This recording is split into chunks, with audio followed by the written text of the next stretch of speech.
Okay, today we're going to be talking about journaling, how to get started, and a few benefits that I've noticed after journaling for 50 days straight. My name is Jordan Ambrosio, and about a week ago, I completed Project 50 by SOM Studios. One of the rules in the challenge includes tracking your daily progress and journaling every day. All right, so this sounds really funny to say out loud, but the first thing you're going to do to start your journaling adventure is get yourself a journal and then get yourself a pen that you like. I know it sounds crazy. I know it sounds funny, but having a journal that you do enjoy writing in, I found really important.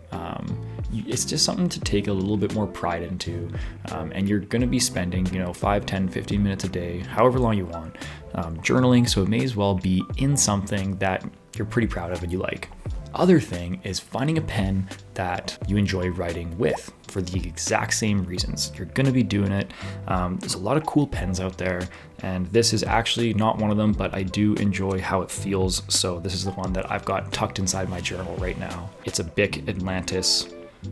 Yeah, can't really tell you much about it, but having a pen you like, super important. So like I said, I just finished journaling for 50 days straight, and this is coming from somebody who's never journaled before. I was always interested in trying it, but I never did it. I don't know why. Maybe I thought it seemed too much like a diary and I was too cool for that or something. When I came across Project 50 and then I got encouraged to do it by a few friends, this was one of the rules in that challenge, and I was really looking forward to kicking my butt in gear and getting it done every single day. So I had no idea where to start, and what I did was start writing point form, and I started writing point form on all the different things that I did throughout my day. So naturally, I started doing it in the evening so I could recap all of the different things that happened. As I got more comfortable with it, and this is probably around like day 20 to day 25, I began to naturally do something that they call thought vomit. To me, thought vomit is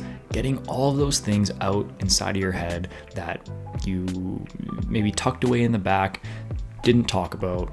And since you're in a safe space, naturally you'll just start saying things or writing, in this case, writing things down that you maybe normally wouldn't otherwise. Now, over the 50 days, I ended up tapping into 2 different types of journaling, and that's going to be morning journaling and evening journaling. And I wanted to break it down a little bit because I found both of them extremely beneficial, but quite different. So in the evening, I naturally found myself reflecting on my day, talking about all the things I did, whether it was good or negative or a learning experience, but regardless, I was kind of recapping my day, and that was just the way that it was.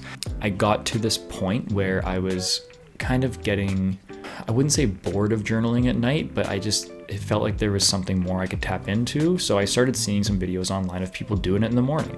One thing I do in the morning is write a to-do list. So I thought, okay, maybe I'll just kind of work this in after my reading session, and while I'm having breakfast or something like that. So in the morning, I almost set my intention onto the day, which put me in a really positive mindset the time I even walked out of the door and out to work or out to run errands or whatever. It gave me a chance to manifest some of my goals that I set, whether they're weekly goals or bigger goals, and just genuinely put me in a better mood before I even stepped out the door.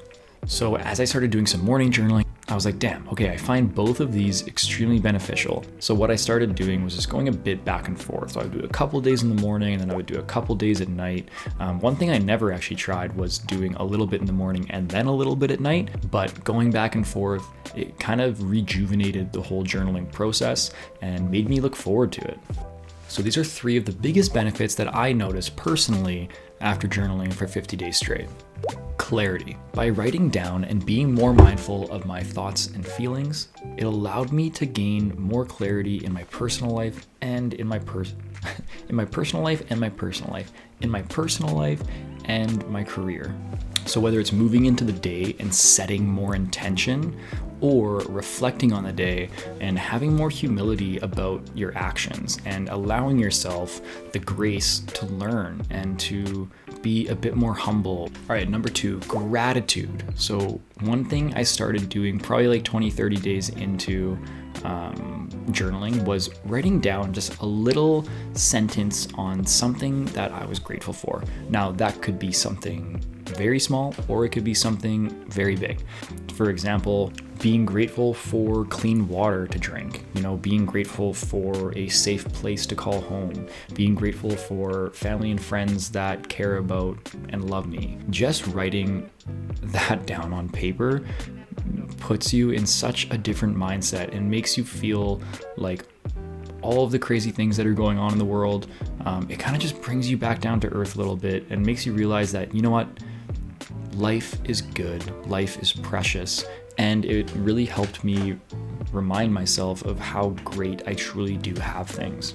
And lastly, the ability to write down goals and to talk about the progress of them, to manifest things, and to remind yourself of what you're working towards, and realizing that not every day is gonna be sunshine and rainbows. You're gonna have down days, you're gonna have hard times, whether that's exercising or having progress at work. There's gonna be people that'll get a promotion over you, or you're not gonna get as good of a grade on a project or on an exam, and that somebody beside you did get a great grade on it. So the ability to have that self-reflection, to remember what you're working towards, was one of my favorite things about journaling, and I think low-key one of the biggest benefits that you would see, that I definitely saw.